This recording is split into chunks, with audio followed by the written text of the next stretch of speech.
Gotta love the beautiful nature here in Amsterdam.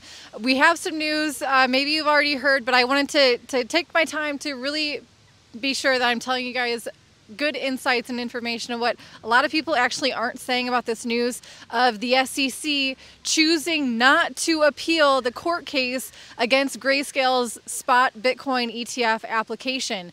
Does that mean that they will now pass Grayscale's spot ETF application?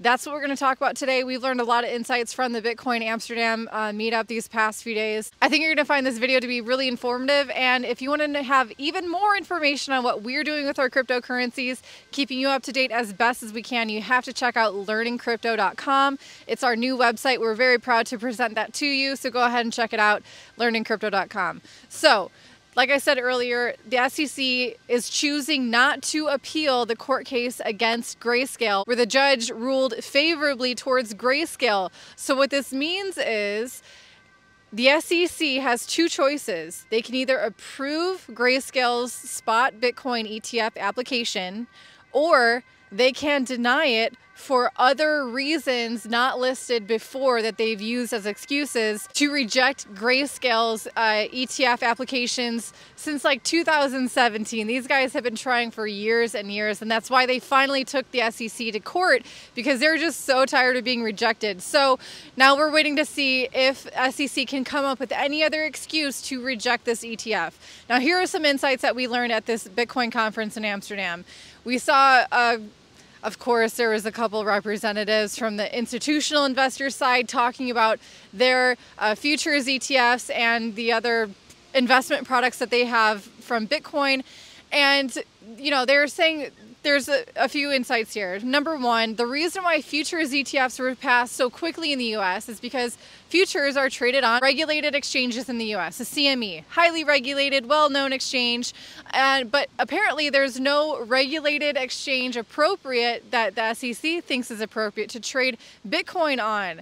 Is Coinbase not regulated? Because that's the custodian for all these ETF applications from BlackRock, Vanguard, ARK Investments, to name a few, Investco, a lot of them. And that's basically been the SEC's excuse for, you know, the trading of Bitcoin isn't done on regulated exchanges yet. Another thing to consider from our discussions about this spot ETF is that if you want to look at what the SEC did with the futures ETF approvals, what they did was they approved everyone at the same time to be fair. Now I know. When is the SEC ever fair with crypto? But if this is true, a lot of people have their eyes set for March 2024. And this is what not a lot of people are saying.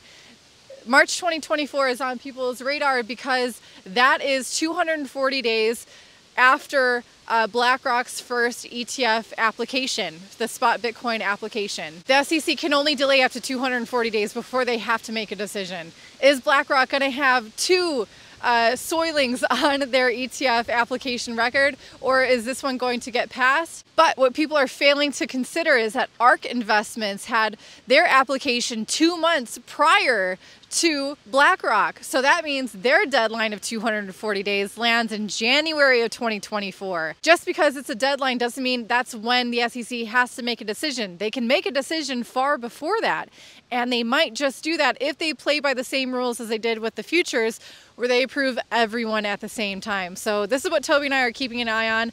Are they going to approve BlackRock first? Yes. How will they manage that? Or are they just going to open the floodgates and allow everyone to have an approved spot Bitcoin ETF in the US finally? And if BlackRock gets the first spot Bitcoin ETF in the US, talk about some first mover advantage. I mean, if I were BlackRock and my subordinate was the one trying to tell me when I can or can't have a spot ETF, I'm pretty sure I'm going to make sure I have the first one, you know what I mean? For those of you who aren't sure of what BlackRock is, feel free to do some research on this multi-trillion dollar under management asset manager. They have their fingers in everything around the world. Before I digress into that rant, I'm going to go ahead and wrap this video up, but please stay tuned for future videos. Toby and I are going to explain our thoughts on what we learned in the Bitcoin Amsterdam, if we learned anything. Was it a complete flop? Was it a huge inspiration for us? Who did we meet that we thought was most beneficial? And we have some interviews that we will be releasing to you of people who we met here, so stay tuned for those as well. As always, hit like and subscribe. I certainly appreciate that. And check out learningcrypto.com. I don't think you'll be disappointed.